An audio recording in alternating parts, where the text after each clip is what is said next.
to record at this time. So welcome to the Opioid Guardianship Project Take 2, Breaking Down the Silos and Mobilizing Your Team. I'm Lana Comstock and one of the Hand Improvement Advisors.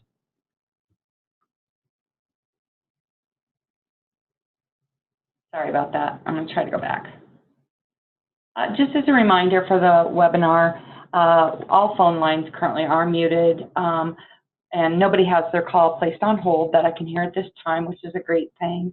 We are going to utilize the chat box for any questions or concerns, and I have started the recording for this session. So again, thank you so much for joining today. Our first speakers are going to be from Horn Memorial. I'm going to go ahead and advance that slide.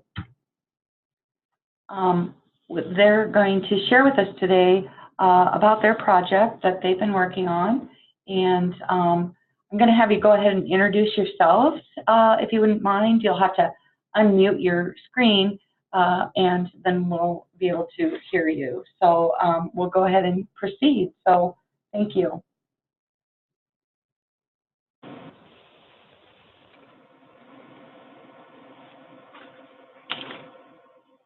Hi, this is Heather Gann, and I am the Quality Director here at Horn Memorial Hospital in Ida Grove. And we are excited to kind of show you what we've been doing as far as our project is concerned. Michelle Weber is actually our Director of Clinics. We have 3 clinics, and she's kind of where we started off with our project and kind of what spurred then into the hospital side of things. So I'm going to let her go ahead and present where our journey began.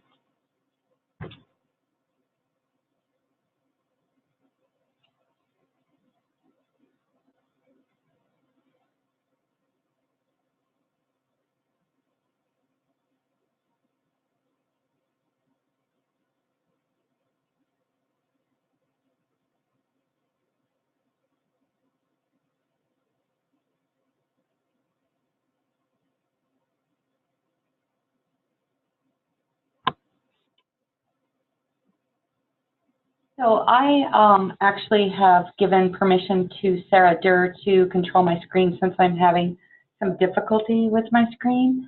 And so what we'll want to do is to go ahead and unmute Michelle at this time.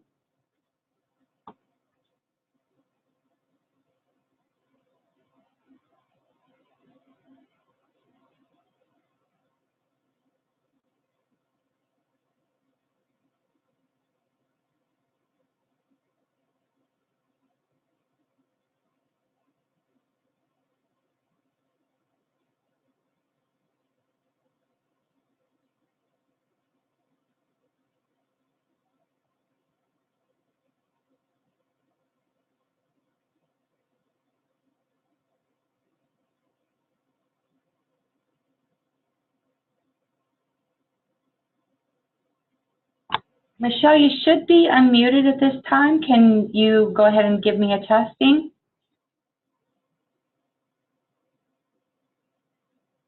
Lana, it looks like it's not allowing me to unmute her for some reason. All right. Michelle, I'm going to use the chat box real quick for you.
Bear with us, everyone. We are trying to get our technology to cooperate today. Apparently, it's having one of those days, so bear with us.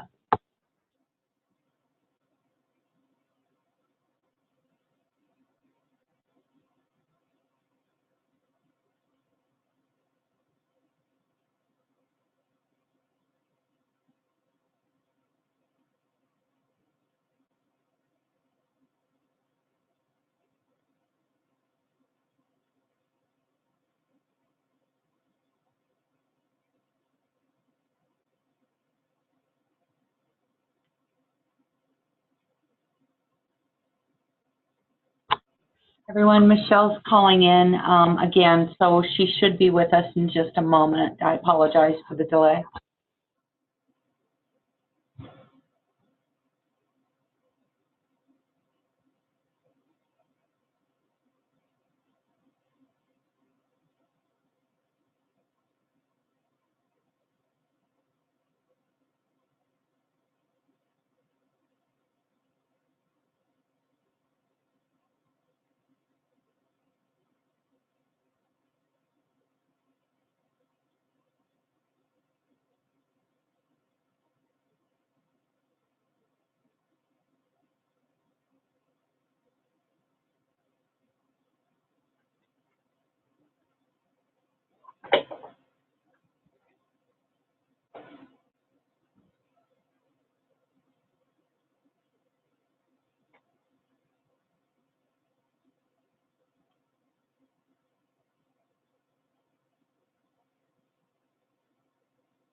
This is Michelle Weber. Anybody Michelle, hear me? we can hear you now, so Okay, please. I don't know what happened. I could hear everybody, but yeah, wasn't doing anything. Oh, that's so.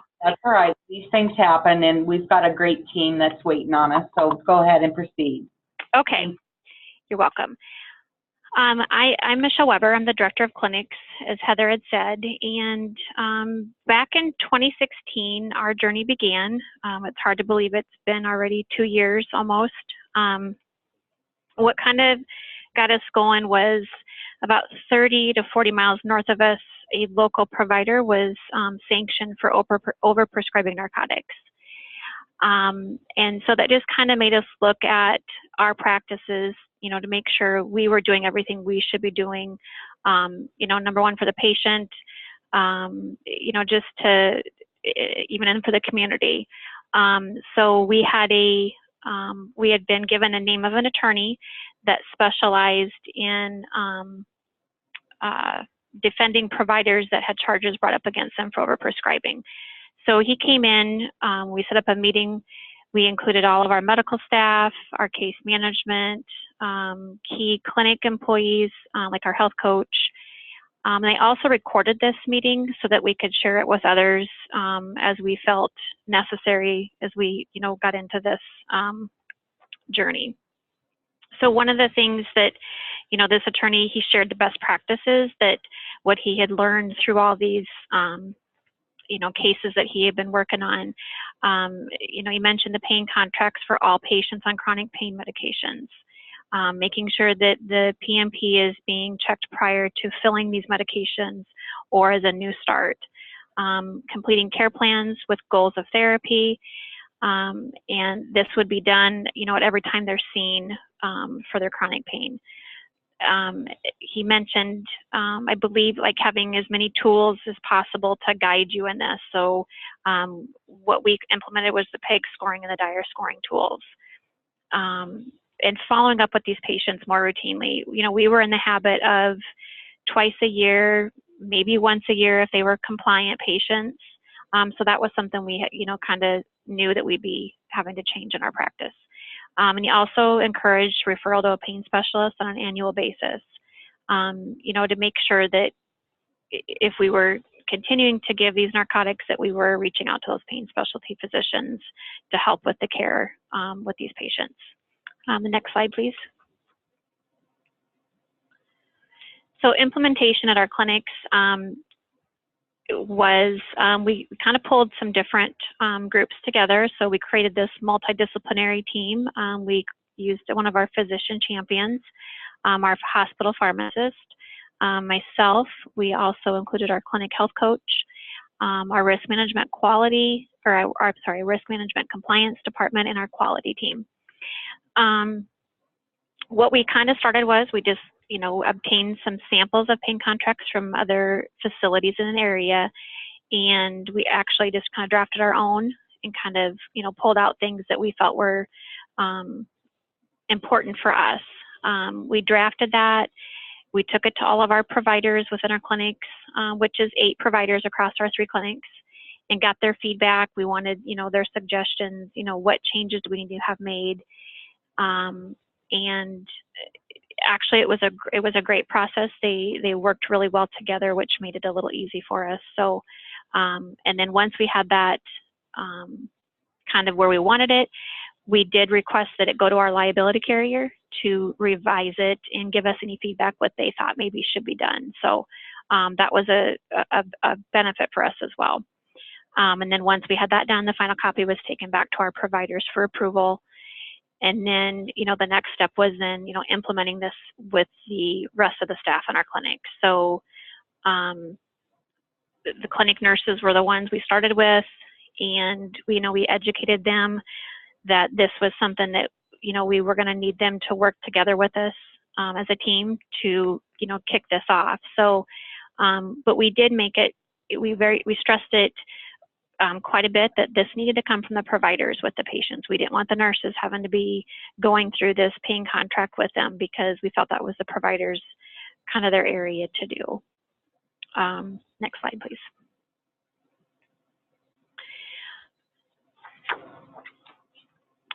One thing I would say that I did kind of forget to put in the slides here was when we kicked this off, we made a big change for patients when they were being seen maybe once a year, twice a year, to every 3 months. And that was probably our biggest challenge. So what we decided to do is we drafted a letter and explained to them why we were doing this so they understood better. Some people think that our goal is to just get more visits in our doors. That's all we want to do. And we wanted them to understand this was for the safety of our patients, and that this was a growing issue across the United States. So we also, with that letter, included some CDC resources, so they could see also that this was a collaboration, not just something we came up with. I think that was probably a really good thing for us, that people understood. And then we started making those phone calls, to get them in on a 3-month basis. Checking the PMP. We might, all of our providers, before we even started this journey, really had already been registered on the PMP, except for those new providers that came on within the last year. So they had already kind of been doing that, so that wasn't too much of a change. But also, are they using it? Because there's really no way to find out. There's no way to track that they're using it. You can't print that and put it in their medical record. So, you have to base it on whether or not they put that in their documentation that they checked the PMP. And we also visited with our providers and just set expectations that we expect it to be checked, when they're refilling those meds, when they have a new start, and things like that. So, again, like I said, there's really no way to track it, but it's probably, we hope it's on good faith. And we also are looking at the nurses becoming an agent for the provider, which we at first were kind of against. But as we get into this and kind of feel like maybe we need to do that to kind of lighten up the physician or the NP or PA doing this, we're looking at getting those, a few of the nurses set up as an agent, which would be underneath each provider's DEA. So that's something that we are revisiting as well right now. Next slide, please.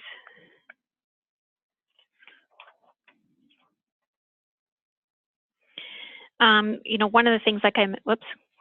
Oh, go ahead. That's right. So on this next slide here is our pain agreement contract. So we inserted this in here just, to show you that this is, I think, a first portion of it. And I think the next slide then shows what the rest of it looks like. These pain contracts, what we did, we kind of made it was a project across all of our clinics, from the front desk to our nurses, to our providers, to the girls that are scanning. We created a shared drive. So everybody at any time could see what patient does not have their contract, and who does. So we color coded it red and green.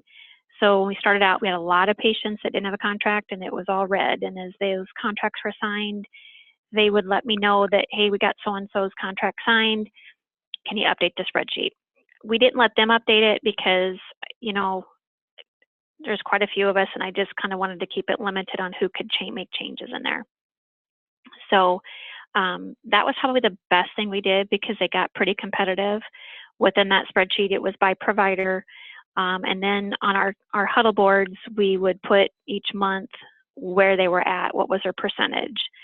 And it was they kind of made it fun, which with all of this, you wouldn't think we'd probably use the word fun, but they had a lot of fun with this. So, and the second that patient signed it, we got an email, so you could tell they really wanted to see those numbers go up.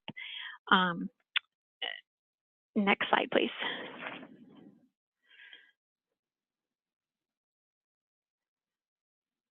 So this next slide here is our PEG screening tool that we use. This was something that when we started doing this, we were trying to find resources that were available. And I really just kind of searched the internet and some, just to see what was out there, and we kind of pieced some things together. And so the PEG scoring was something that we implemented. This is something that's used every 3 months when they're seen. And the goal is to, over a year's time, is to get that scoring to come down. And so this is also scanned into the medical record, and then this piece of it is done by the nursing staff, and the scoring itself then goes on to our care plan. Next slide, please.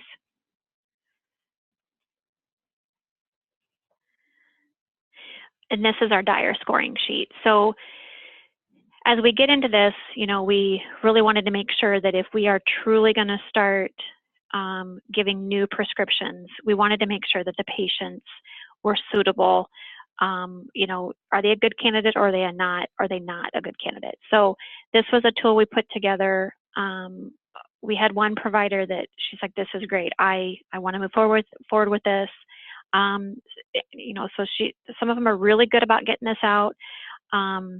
It's not something I started to track yet to see if our new starts, if we're using this tool, but it kind of goes through, some scoring to make sure that, is this a good candidate or are they not? So, but it's been a pretty good tool for us. Next slide. And this is the care plan. So I know that Heather and I, we kind of worked together on this, and kind of just created a draft, and we took it to our providers, and they said this looks great, we'll work with it. And we told them that we got to start somewhere. We know that as you create any type of form or a new process, the whole part of it is looking at, is this working for us? Is it not? What can we do to make it better? And one thing we found is that some of these patients, when they're coming in every 3 months, there's not much change. And so they're like, we're writing the same thing over and over. So we have tweaked our form to give them some additional, so what we're doing is actually we print their old care plan, and we've revised it that they can just add to that, so they can kind of see on one care plan over a year's time, it's all on one piece of paper. We have not taken this to, a templated form yet in our EMR until we really have it down the way we want it. But so what happens is, so if I'm seen in January for the first time as a chronic care patient, this is filled out, and then I come back in April, we print it out of the EMR, and then we just add to it. So when the time comes for their contract to be renewed again, the contract gets renewed, and it should be a new care plan, depending on how we've got that, that all tracking. But so this is kind of where we kind of join with the hospital at this time. So I will turn it over to Heather Gann, our quality director. Yeah, so Michelle had kind of brought this to our inpatient director and myself, and that they had been working on this in the clinic side, and that it would be good for continuity of care on their patients if we would look at this on the hospital side. So we did start using the PEG scoring and the care plan on the hospital side, and that was definitely some education for our nursing staff. Something different for them. But during our whole project and movement, once the Iowa Healthcare Collaborative came out and started working on this, we had that multidisciplinary team already formed, and so we kind of just added people from the hospital side of things, our inpatient director, our outpatient director, our chief nursing officer, and then, of course, our pharmacist stayed on. And we really listened to each of the webinars that the Iowa Healthcare Collaborative put out, and we started working on the hospital side. We did, through our inpatient director, she organized a lot of our frontline nursing staff on the inpatient side. And they kind of came together and they went through some of the CDC guidelines that Michelle referenced earlier on, how we should be treating some of these patients, and did a lot of education with the frontline staff on that. And then also, as a project, asked them to come together and put together a pain brochure that would list out the different opportunities that we had to intervene with pain besides just going straight to the medication, and something that we could then use to educate our patients as they were admitted to the floor. So our staff really had fun with that. They did a really good job. They're really proud of what they did and what they put together. And so they are using that currently on the inpatient side, which has been really good. And then, of course, part of the end of the initial project was to put together a community meeting. So we continue to work on the clinic side and the hospital side on implementing these best practices, but then we also reached out to our community, and our public relations director, we worked very closely with her and Michelle with the clinics. And, we posted flyers that IHC had provided, and we just tweaked a little bit for our organization. But we posted those throughout our facilities. We also did a newspaper ad and a radio spotlight to try to catch as many people in the community as we could. And then we also invited as many frontline staff as could attend. And we had really great administrative support. So they okayed it to be a lunch and learn session, and lunch was provided. So that was a great benefit, I think, too, to draw some of those people from the community in. And so we had clergy, we had the local pharmacies, we had some just general patients, we had several medical staff provider there, also our frontline staff, and some of our EMS, our local EMS showed up. So it was just really good to get everybody together and kind of do a general overall, this is what we're working on, this is why we're working on it. Jennifer Creekmore led that presentation, and it was very well received by our community and our staff. So as far as next steps go, sorry, next slide. Future goals, are looking at, we know that we're checking our PMP for our clinics, but we're looking at a way to really document that. So we have something to fall back on if we happen to have an issue as far as risk management wise. kind of a best practice that has been recommended to us by our liability carrier, and then also some of the literature. And then we also are looking at collaborating with EMS and law enforcement to determine who's carrying the Narcan and how much they're administering it in the field.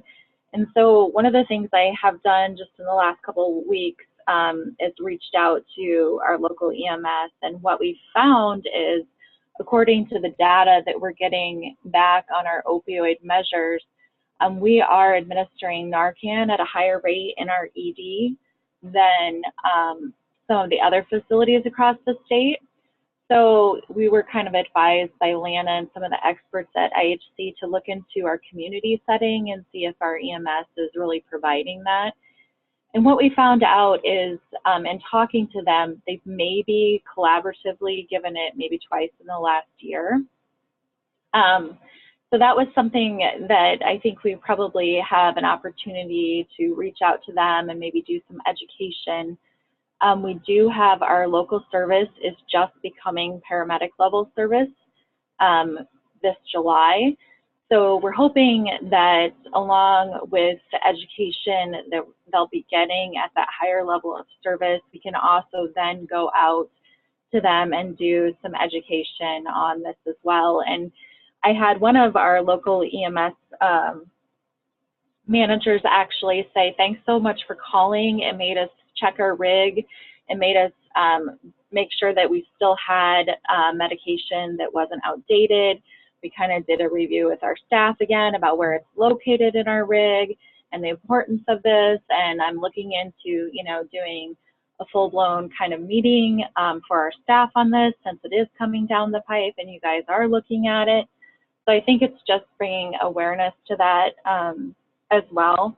And then we also had requests from our medical staff for education on how to taper the patients that have been on narcotics for a long period of time, and how do they treat them. It's kind of one of the frustrations that was brought up by one of our internal med docs, and so we did relay that to the Iowa Healthcare Collaborative, and they are working on getting us some resources for that. And I think it's Medicare just published some new guidelines on medication for opioid use disorder. So I haven't had a chance to look through that yet, but that's kind of where we're headed, is we're trying to stop putting patients on the opioids that don't need it, but then now we're looking at those people that have been on it for such a long period of time, and our next steps are going to be, what do we do to try to get them off of it? So that's really all I have. Well, thank you so much, Heather. I have someone that, the next slide is actually, are there any questions? But I do have someone who's asking about going back to the PEG slide. So I'm going to try to get back to that slide that you had for that PEG score. Okay. There we go, the PEG score. Somebody wanted to take a look at that, and I'm not sure if there was a message. Holly, did you have something you wanted to share with the group, or when you wanted to take a look at that PEG assessment, or just kind of wanting to see what it is? You can actually do an internet search for either the PEG or the Dyer, and they pull up for you. So these are tools that are out there that can be used. So, and Holly says she just wanted to take another look at that. So I just want to again thank so much the opportunity to have both of you, Michelle and Heather, presenting and the information that you've shared. I think what it does is it really helps to put light into what everybody's doing in our project, that you can't change it all overnight, and you can share what you have, that the things that you've done, and how you're incrementally continuing to improve that, and how you have future goals set. So I really appreciate that. I love the EMS example and partnering with EMS as well as law enforcement. And I think that you have been in the process for a bit, that your medical staff are actually now coming to perhaps your team with questions, as you gave the example on the tapering. So I love that. Thanks.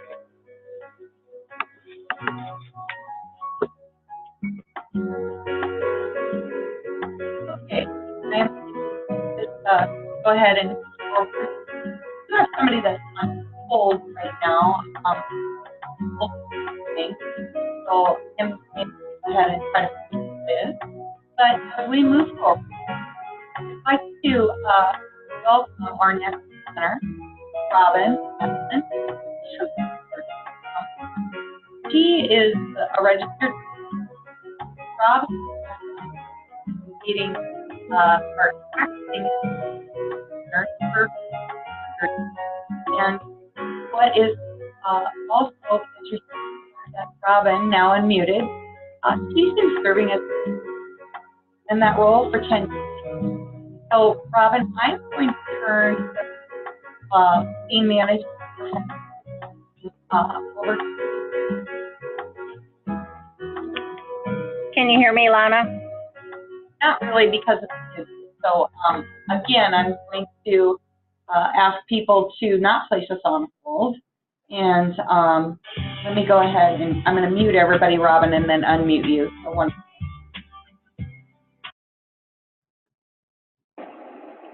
Okay, Robin, we should be able to hear you now. Okay, that's better. Yeah, perfect. Thank you, Robin. Okay, so I missed the introduction just because I couldn't hear with the music. But my name is Robin Essman, and I'm the quality manager here at the Guttenberg Municipal Hospital. And we were asked to just present our journey from our pain management performance improvement team that we had going. And we actually had this going prior to joining the Iowa Healthcare Collaborative's guardianship project. So a fair amount of what I'm going to talk about we had in place prior to joining with IHC, but then by joining with IHC, we were able to gain a lot more information and use that in our team. So back in 2016, we started to pay attention to our HCAHPS pain management scores. And as you can see on the graph there, from July of 14 to May of 16, we are well below other small hospitals in the Press-Ganey database.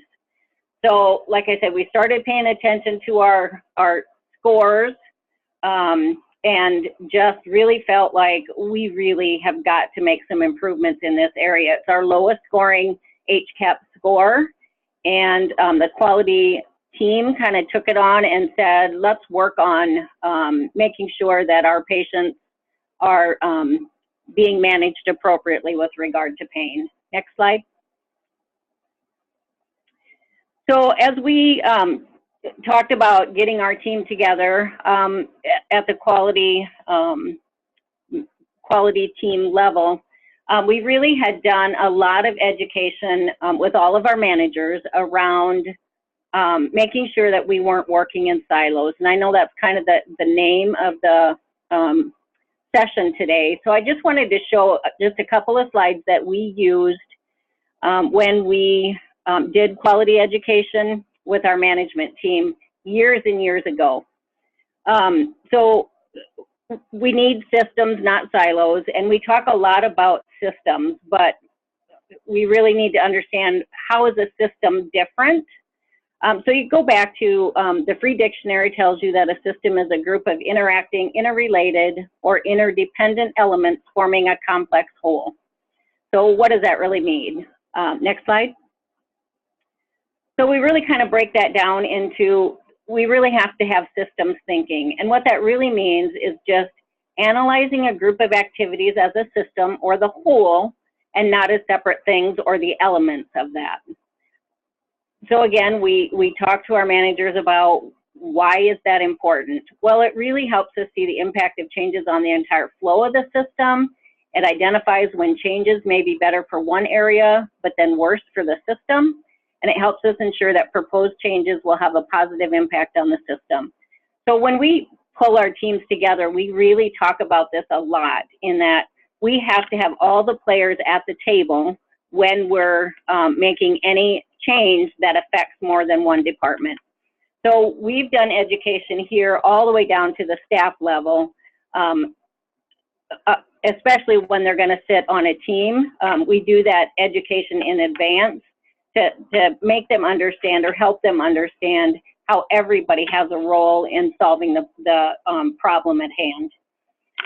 So our team members, we decided, would be myself as a quality manager, and then anybody else that would have any impact on how the patient's pain was managed. So our CRNAs, for obvious reasons in surgery, our ED, nurse practitioner, for obvious reasons, we have patients coming in pain, our family practice physician, our pharmacist, our surgery and pain clinic manager, our clinic nurse manager, surgery nurse, med surg nurse, because we like to involve the frontline workers, and an EMT, because obviously EMS sees patients in pain in the field as well, and then our physical therapist, who deals with our inpatients who are having pain at the time of therapy. Next slide.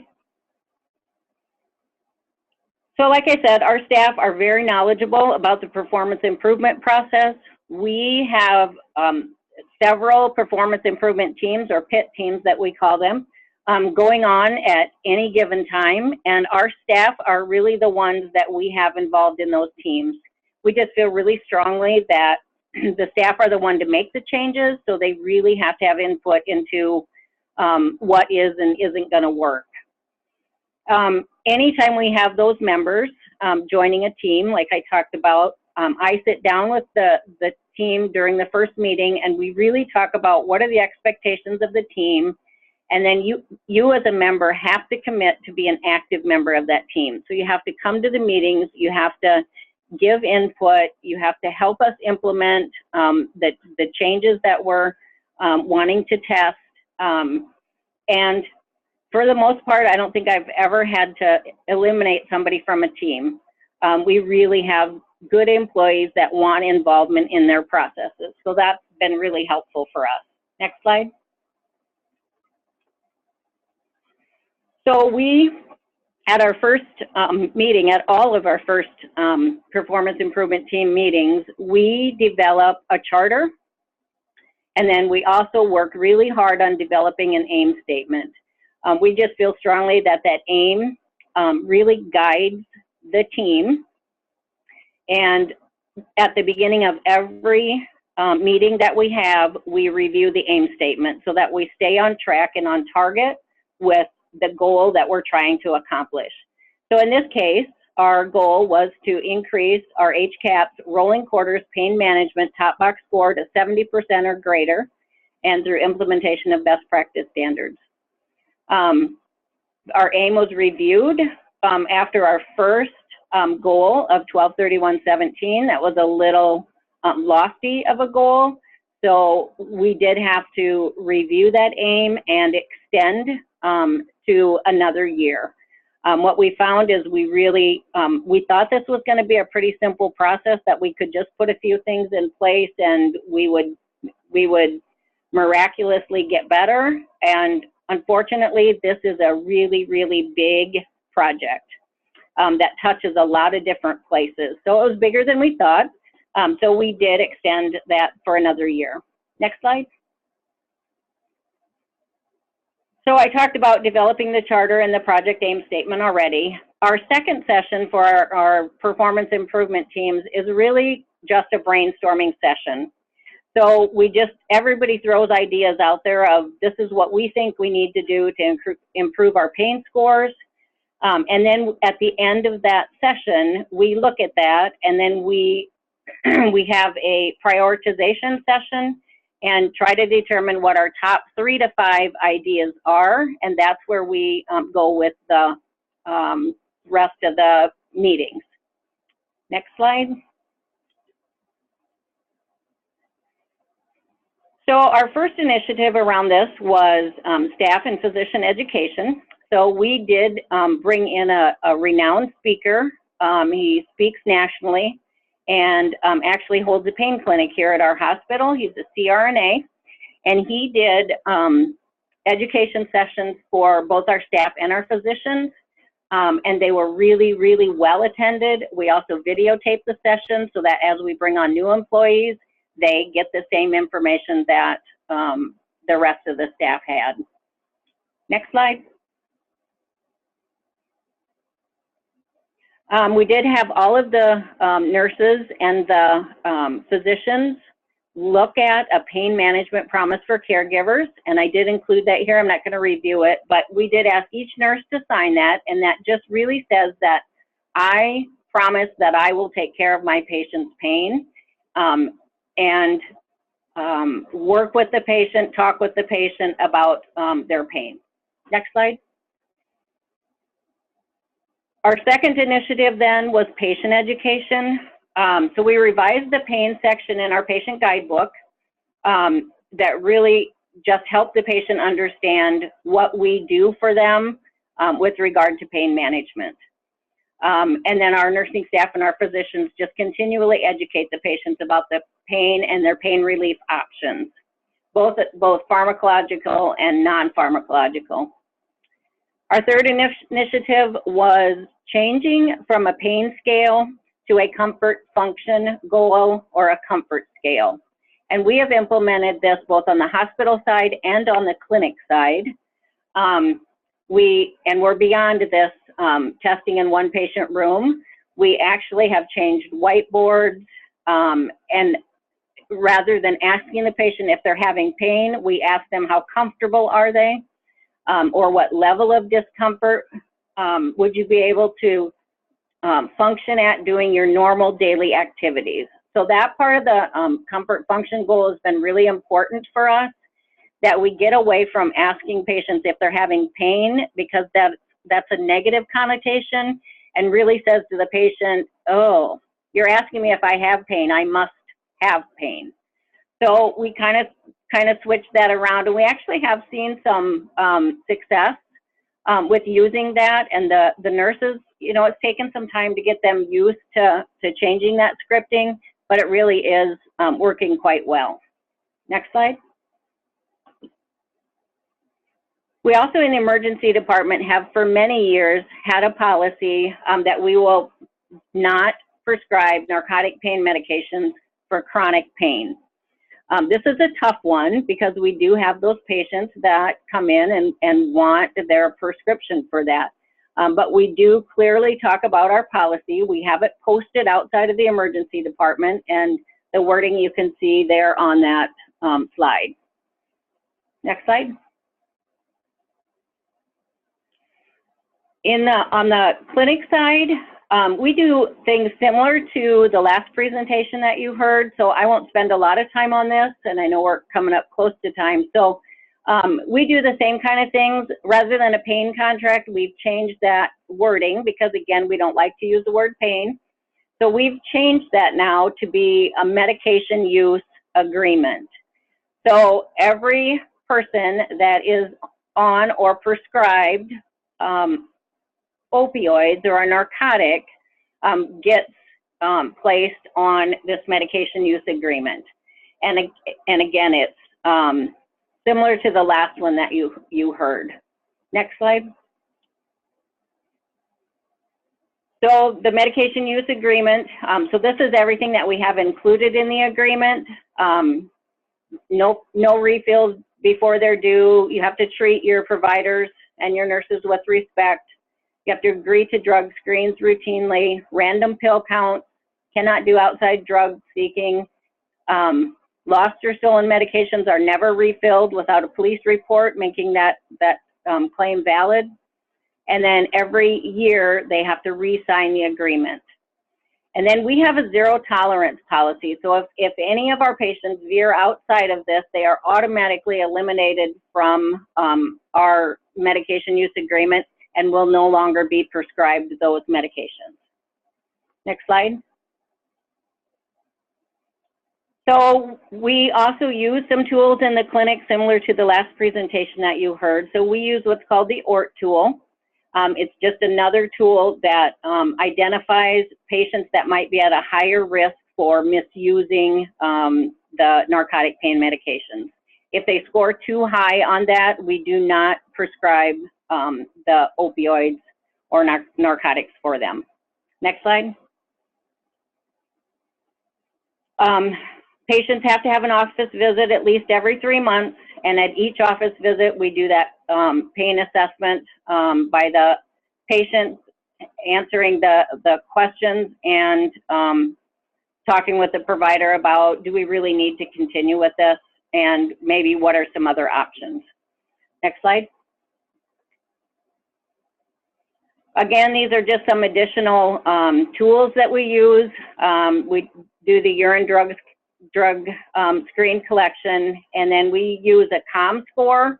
And again, that's just an ongoing risk assessment. Are they getting at a higher risk for a potential misuse? Next slide. We do have urgent care on the horizon that's going to be open soon, and we have determined that we will also have a no narcotic prescription plan, just like we do an ER for urgent care. Next slide. So how are we going to sustain the work that we've done so far? We are continually doing staff education, patient education, and we now are starting to do community education. So we have developed community meetings. We're working with a contracted agency to do the education for them. They received a grant that has to do with misuse of opioids. And so we have partnered with them. We're providing the community education for them through this grant process.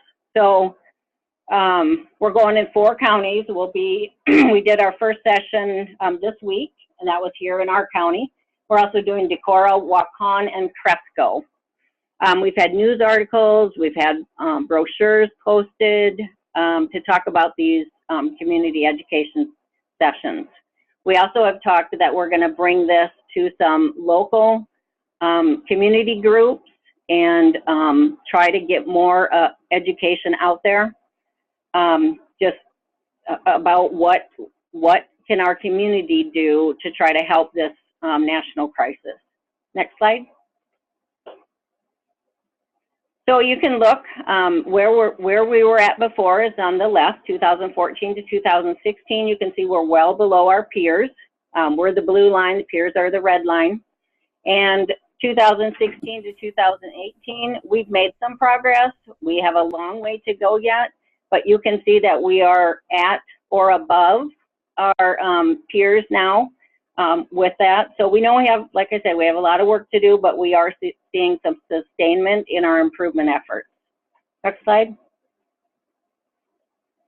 So lessons learned, involve your clinics in this project from the start. It's a really good project to do jointly so that you can treat all the patients the same and the community gets used to what you're doing. Keep meetings at a consistent frequency. When you have such a large group of people that need to come together, it's really a challenge to make a meeting that everybody can attend.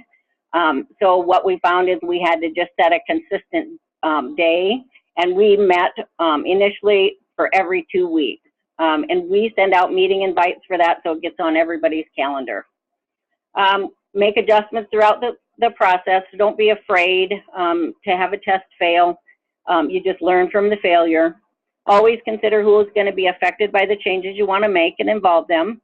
Remember to keep the patient at the center of your work and educate your patients and the community as a whole. Next slide. If you have any questions, I did include my information there on the top one from the hospital side, and then from the clinic side, our program manager or our clinic nurse manager, I have her contact information there as well, and she'd be happy to answer any questions or provide any information from the clinic side. Any questions? There is actually, Robin, a question here in the chat box that I'm going to try to talk to you about. Just wanting some clarity. Have you held the community meetings already, or do you continue to hold them? This individual is saying, I'm located in the area that I would like to attend a meeting. That's a good question. Yes. So we had our first session in Guttenberg this week. On March 29th, we'll be in Decorah at the Northeast Iowa Behavioral Health. On April 3rd, we'll be in Waukon. And I would have to look for the location of that. I don't have it right off the top of my head, but I could certainly email that out.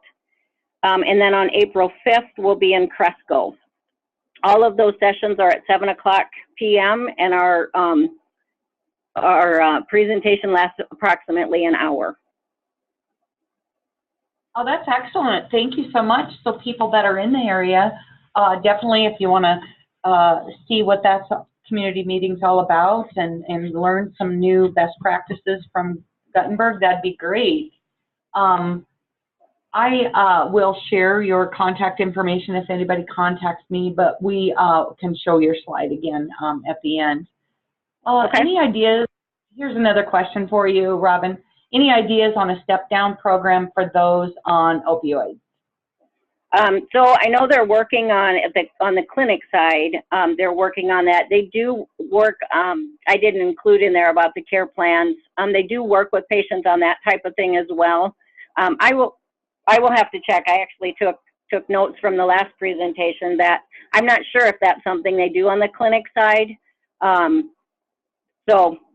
will certainly have that conversation with them. I don't know that we're doing that, but I would assume we are. Awesome. The next question is a question about the grant. Is it a public health grant or a private agency?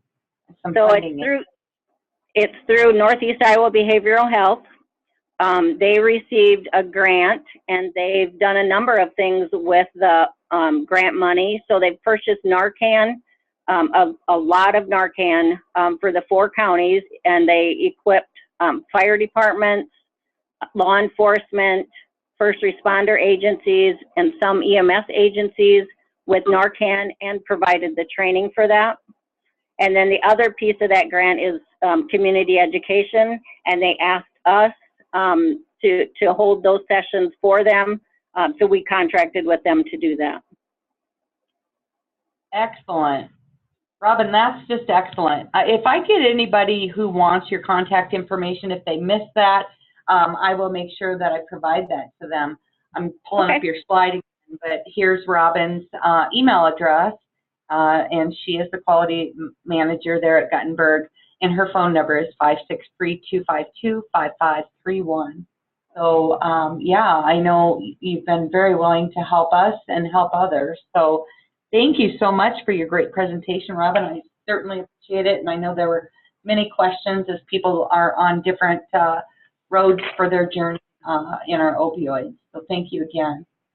You're welcome. I'm going to just talk a little bit about 2 things here. We've got our training webinar that is for contact hours for nursing, and that's April 12th from 11 to 12:30.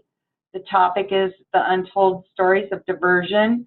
And objectives for this session are really about defining diversion, what's considered diversion, examine the stories of medication misuse. And we're going to take a look at veterinary and dental healthcare communities, and then some discussion on warning signs of potential diversion. Just as a reminder, you'll have to get registered for this if you want those contact hours. And the link is on this slide. In addition, it's being marketed as well, and I sent that out to the participants in our opioid project. The next webinar that we have is going to be May 3rd, patient-centered care, and we're going to be speaking about monitoring and disposal. And I want to just remind you that you can always reach out to your opioid guardianship primary contacts, myself and Sarah Durr, our pharmacist that's here on staff.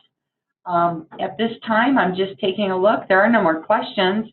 I appreciate everybody and the time that you've taken out of your day to participate and to just tolerate us with the technical issues that we had very briefly earlier. So thank you and have a great day, everyone.